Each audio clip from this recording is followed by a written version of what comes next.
Introduce yourself without your name. Sir मैं अभी वर्तमान में प्राइमरी शिक्षिका के तौर पर बिहार सरकार में कार्यरत हूँ और मैं बेसिकली लखीसराय जिला से बिलोंग करती हूँ। मेरी बेसिक शिक्षा गांव में हुई है। मैंने अपनी ग्रेजुएशन डिस्टेंस मोड से पटना यूनिवर्सिटी से कंप्लीट किया है और मैं इकोनॉमिक्स में मैंने एमए भी किया है और मैं विगत 5 वर्षों से सिविल सेवा की तैयारियों में लगी हुई हूँ। यह मेरा तीसरा प्रयास है और मेरी हॉबी है खाली समय में मैं वेस्ट मटेरियल से उपयोगी वस्तुएं बनाना पसंद करती हूँ और कुछ लघु कविताएं लिखती हूँ। अच्छा, और योर ऑप्शनल इज? ऑप्शनल मेरा LSW है सर। अच्छा, बहुत वैरायटी है। शिक्षिका Bablu ji, she is teacher, ask about something education. Sangeeta ji आवाज आ रही है? Yes sir. अच्छा अच्छा, आप एक शिक्षिका हैं? Yes sir. अच्छा, बताइए कि शिक्षक क्या होता है? सर शिक्षक वह होता है जो बच्चों में ज्ञान का विकास करे, उन्हें न सिर्फ किताबी ज्ञान दे बल्कि उन्हें व्यवहारिक ज्ञान, नैतिक ज्ञान और उसका हर प्रकार से जो एक सर्वांगीण विकास होता है वह करने में एक फैसिलिटेटर की भूमिका निभाए। और शिक्षा क्या? तो शिक्षा वह मनुष्य जो प्राप्त करता है उसमें शिक्षा जो है वह न सिर्फ बौद्धिक उसका विकास हो बल्कि उसका नैतिक और आध्यात्मिक विकास भी हो, वह शिक्षा कहलाती है। जैसा कि और महात्मा गांधी ने भी कहा कि शिक्षा वह है जो बौद्धिक क्षमता के साथ साथ चारित्रिक और नैतिक भी विकास जिसमें हो सके। गुणवत्तापूर्ण शिक्षा क्या होता है? तो गुणवत्तापूर्ण शिक्षा वह है कि जिसमें बच्चों को रटने की प्रवृत्ति पर ना फोकस करके उनमें लर्निंग बाय डूइंग की अवधारणा के तहत सीखने और सिखाने की प्रवृत्ति का विकास हो। अच्छा, अब विद्या विद्या क्या है?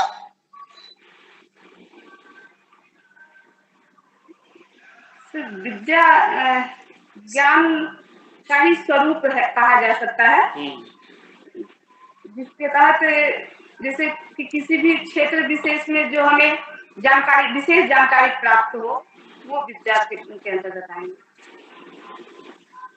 जैसे उदाहरण देके बताइए आप। तो जैसे विद्या के अंतर्गत जैसे यदि हिंदी विषय के प्रति ज्यादा रुचि है तो हिंदी की जो विद्या है या फिर गणित की विद्या है, ये सब विषयों से संबंधित है जहाँ तक मेरी समझ है सर। विद्या मुख्य रूप से किसी स्किल से रिलेटेड होता है, किसी कौशल से संबंधित होता है ना? अच्छा, जैसे कि धनुर्विद्या हुआ, जो अर्जुन थे महाभारत के धनुर्विद्या में बहुत कुशल थे। अच्छा, विद्या और ज्ञान इस दोनों में क्या अंतर है?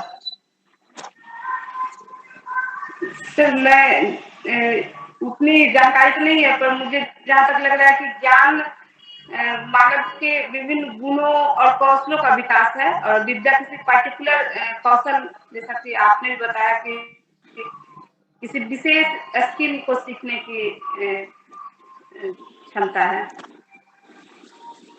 अच्छा, फॉर्मल एजुकेशन, इनफॉर्मल एजुकेशन और नॉन फॉर्मल एजुकेशन में क्या फर्क है, बताइए तो। सर इसका हिंदी औपचारिक अनौपचारिक एक और बता दीजिए। औपचारिक, अनौपचारिक और नॉन फॉर्मल को नॉन औपचारिक कहा जाता है।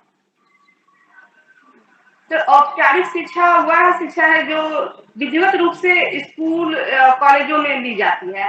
अनौपचारिक शिक्षा के तहत उसका एक फॉर्मल स्ट्रक्चर नहीं होता है, उसमें जैसे साक्षर होने के लिए जो चलाए जाते हैं या फिर वो किसी इंस्टीट्यूशन के तहत जो शिक्षा नहीं प्राप्त होती है उसे अनौपचारिक शिक्षा कही जा सकती है।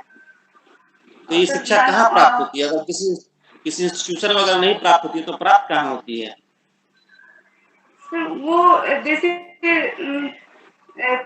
अनौपचारिक शिक्षा के तहत सर जैसे प्रौढ़ शिक्षा वगैरह चलाए जाते हैं, जो कि समय से जिनको शिक्षा नहीं प्राप्त कर पाते हैं, या फिर जो बच्चे स्कूल से नहीं जुड़े होते हैं, तो कुछ एनजीओ भी चलाती है अनौपचारिक शिक्षा के तहत।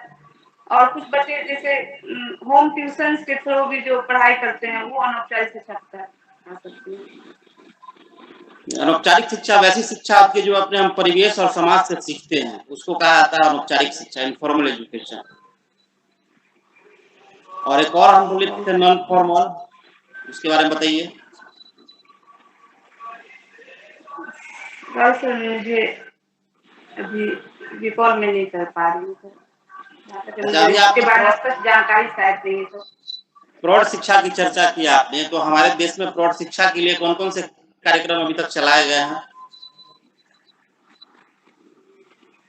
प्रौढ़ शिक्षा के लिए सर अच्छा आचरण योजना एक चलाए गए हैं, साक्षर अभियान भी एक चलाए गए हैं, और एक सर और है जो अभी नहीं रिकॉल कर पा रही, जन शिक्षा करके कुछ है सर, वो चलाए गए हैं। अच्छा, साक्षर भारत अभियान एक चलाया गया है ना, कब चलाया गया था?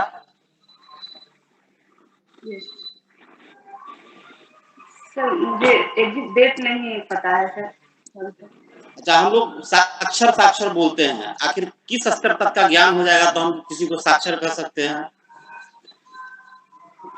साक्षर के अंतर्गत जिनमें लिखने पढ़ने की योग्यता हो, जिससे वो अपनी भाषा में जो भी उनकी भाषा है उसमें वो यदि वो समान रूप से लिखना और पढ़ना जान ले तो उन्हें साक्षर कहा जाता है। इतना ही है और कुछ है इसमें? नहीं सर, जहाँ तक मेरी जानकारी है इतना ही है सर। इकोनॉमिक्स से आपने पीजी भी करा है, निश्चित है ग्रेजुएशन भी करा होगा, और वो ऑप्शनल था बीपीएससी में। Yes sir. तो इकोनॉमिक्स ना लेकर के एलएसडब्ल्यू क्यों लिया? Yes sir. सर जब मैं ग्रेजुएशन कर रही थी तो मेरा ये इकोनॉमिक्स विषय का चयन ही था कि मैं सिविल सेवा में आगे इसे ऑप्शनल विषय के रूप में लूंगी। पर जब मैं इसकी पढ़ाई कर रही थी तो मुझे इस विषय की जो विशालता है उस पर कहीं ना कहीं मेरी पकड़ मुझे लगी कि मैं उतना बेहतर नहीं कर पा रही हूँ। और पहला तो कारण ये रहा था। दूसरा कारण, जब मैं पीजी कर रही थी तो उस वक्त मैंने एलएसडब्ल्यू के कुछ जो टॉपिक्स है जैसे लेबर इकोनॉमिक्स, इंडस्ट्रियल इकोनॉमिक्स, और ये सारे जो चैप्टर्स है मैंने इसका रुचिपूर्वक अध्ययन किया था। तो मुझे ये एलएसडब्ल्यू सब्जेक्ट बहुत रुचिपूर्ण लगे, इसलिए मैंने इसका चयन किया। अच्छा, एलएसडब्ल्यू का प्रशासन में क्या योगदान है हो सकता है? सर प्रशासन का जो मुख्य जो ध्येय होता है सर कि जो सरकारी नीतियां हैं या कल्याणकारी योजनाएं हैं वह अभिवंचित वर्गों तक पहुंचे, और जो श्रमिक है या जो महिलाएं हैं, जो बच्चे हैं, वो जो उस वर्गों तक जो प्रशासन की जो विभिन्न प्रकार की योजनाएं हैं अच्छा, उसके लिए प्रशासन संवेदनशील हो सकती इस है। कोरोना संकट में आपने जो पढ़ा वो क्या व्यवहारिक धरातल पर बिहार में क्रियान्वित होता हुआ दिखाई दिया?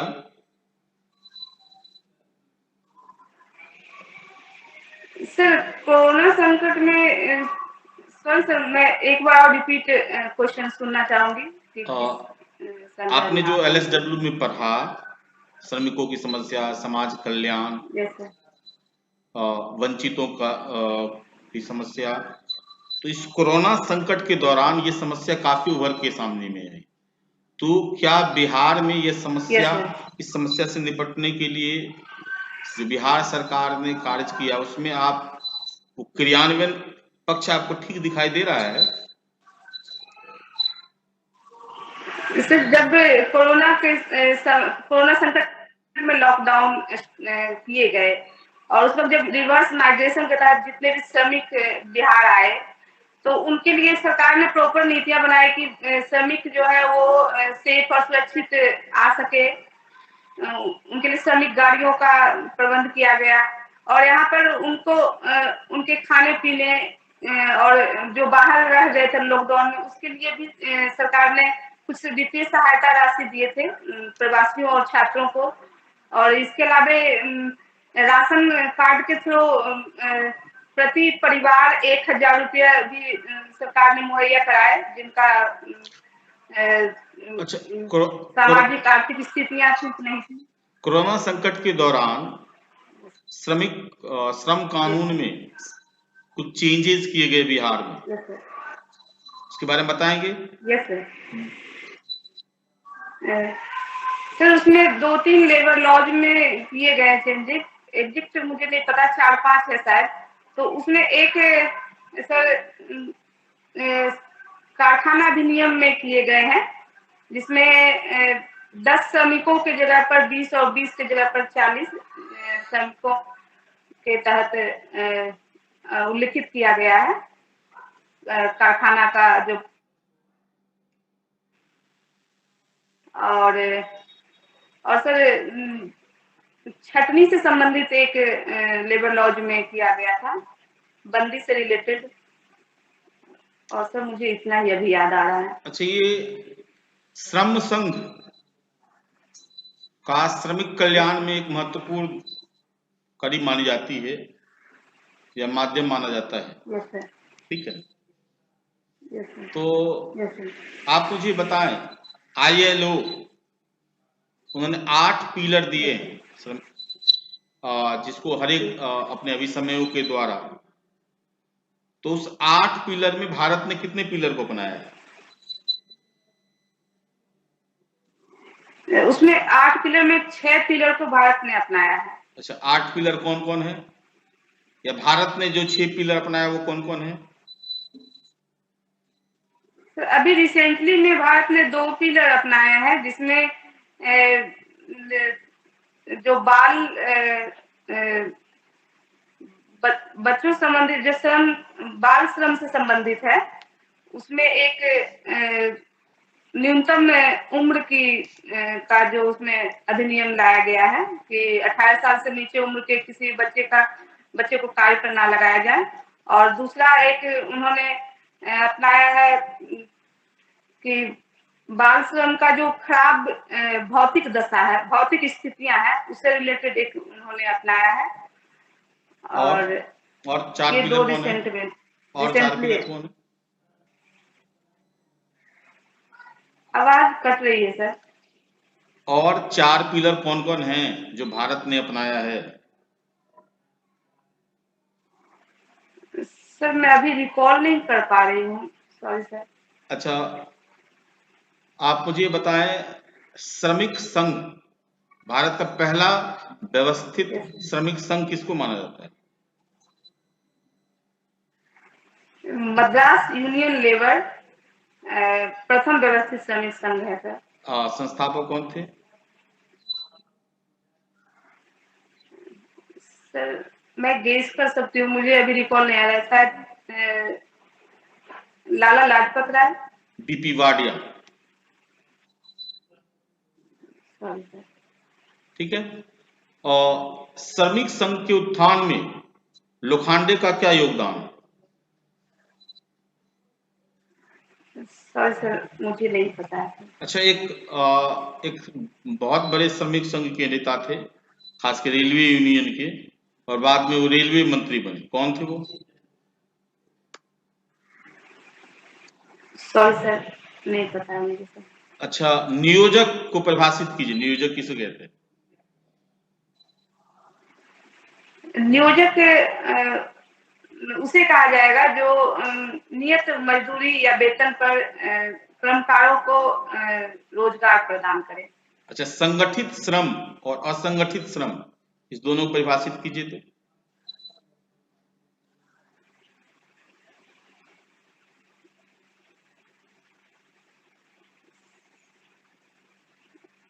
सॉरी सर, मैं अभी रिकॉल नहीं कर पा रही। अच्छा, इकोनॉमिक्स आपने PG करा है, आप मुझे बताएं, रिफ्लेशन, डिसइंफ्लेशन, डिफ्लेशन और स्टैगफ्लेशन, चारों में क्या अंतर है?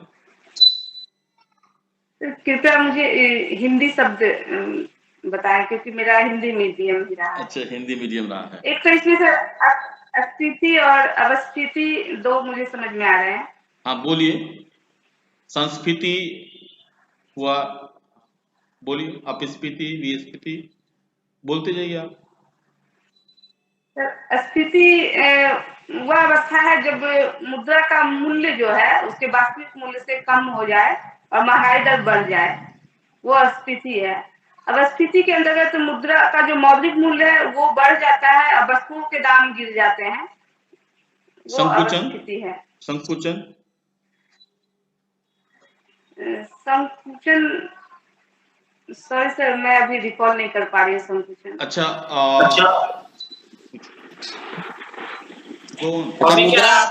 मुद्रा आपने कहा, मुद्रा क्या है? मुद्रा सर वह विधिग्राह्य वस्तु है, जिसे वो वैध एक मापदंड है जिसके तहत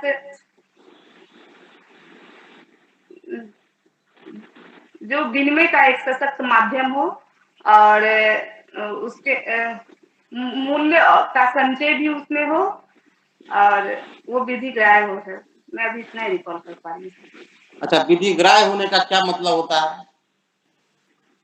विधिग्राह्य का मतलब है कि वह कानूनी रूप से वो ग्राह्यपूर्ण हो, मतलब वो सभी के द्वारा वो स्वीकार किया जाने वाला। अब वित्त क्या होता है?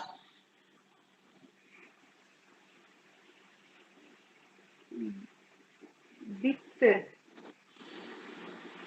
वित्त के अंतर्गत सॉरी सर मैं अभी इसे नहीं डिफाइन कर पाऊंगी। राजेश जी,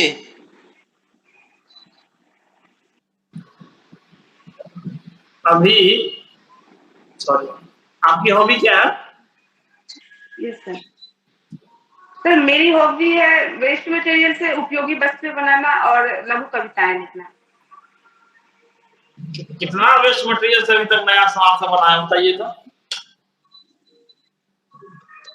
तो वेस्ट मटेरियल से अंतर्गत जैसे वो घरेलू स्तर पे ही मेरी हॉबी है सर। जैसे कुशन बनाना, चटाई वगैरह, फूलदान, कलमदान, गुलदस्ते वगैरह ये सब। अच्छा, तो प्रशासन में जाने पर अगर एसडीएम बन जाते हैं यही सब काम करिएगा? चटाई बनाना, ये यही सब काम रहेगा आपका?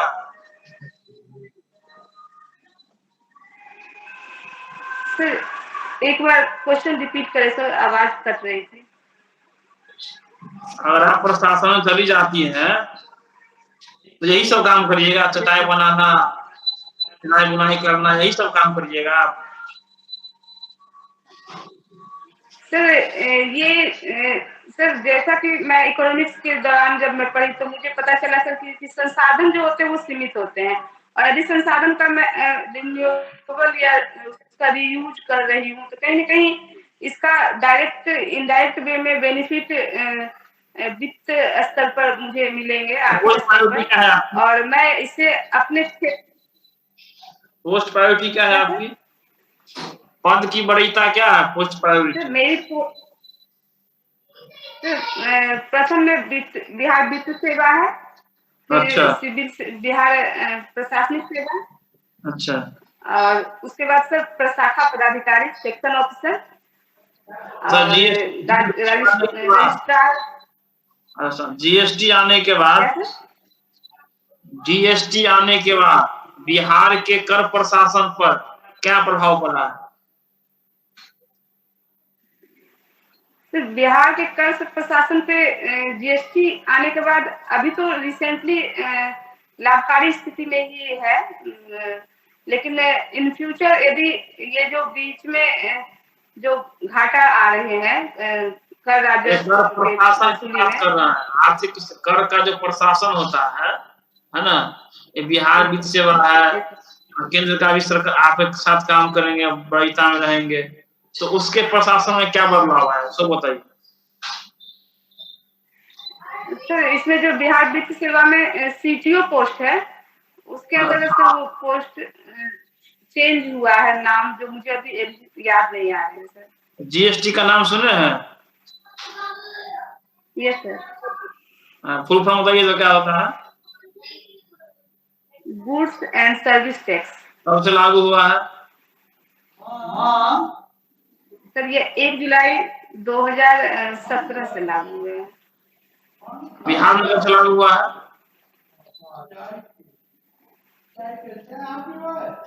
बिहार में एग्जिट तो नहीं, मुझे एग्जिट नहीं पता है, मे भी उसी डेट से बिहार में भी लागू है। अच्छा, ठीक है सर। अच्छा, आपकी हॉबी है कविता लिखना, छोटी कविता लिखना, हाल में कुछ लिखी है? Yes sir. Yes sir. सुनाइए कुछ। यस सर, मैंने लिखा। सर मेरी यह कविता छोटी बच्चियों जो कन्या पूजन होता है उस पे है ये कविता, जिसपे मेरी जो विचार है इस प्रकार से है कि मत पूजो बस जीने दो, मत पूजो बस जीने दो, हूँ मैं भी एक इंसान, मुझे इंसान ही बने रहने दो, है पंख मेरे पास भी, मुझे बस अपनी उड़ान भरने दो, ना कतरो ना सिकोड़ो मेरे पंखों को, ना कर न सको नाज तो ना सही, पर मुझे मेरा जीवन तो जीने दो, मत पूजो बस जीने दो। Very good. संगीता कैसा फील कर रही है? यस सर, ज्ञान की कमी है सर मुझे मेरे सब्जेक्ट पर, जहाँ तक कि मैंने डिस्टेंस मोड से मैंने पढ़ाई की है सर, मुझे कभी वो सर और शिक्षकों का सानिध्य उस रूप से नहीं प्राप्त हुआ, तो कहीं न कहीं मेरे ज्ञान में थोड़ी कमियां है सर। अच्छा, एक पहली बात, तुम शिक्षक हो तो आप ये मान के रखना 40% क्वेश्चन तुम्हें शिक्षा से जुड़े हुए आएंगे, तो जो छोटा छोटा परिभाषा है उसको नहीं तैयार रखोगे तो बहुत फंसेगी, बहुत ज्यादा तो परेशानी होगा, उसको तैयार कर लेना है शिक्षा से जुड़े हुए, और हमारी टीम की द्वारा मदद भी करी जाएगी। इकोनॉमिक्स का मैंने नोट्स भेजा है ना ग्रुप में? Yes sir. उसको देखिए।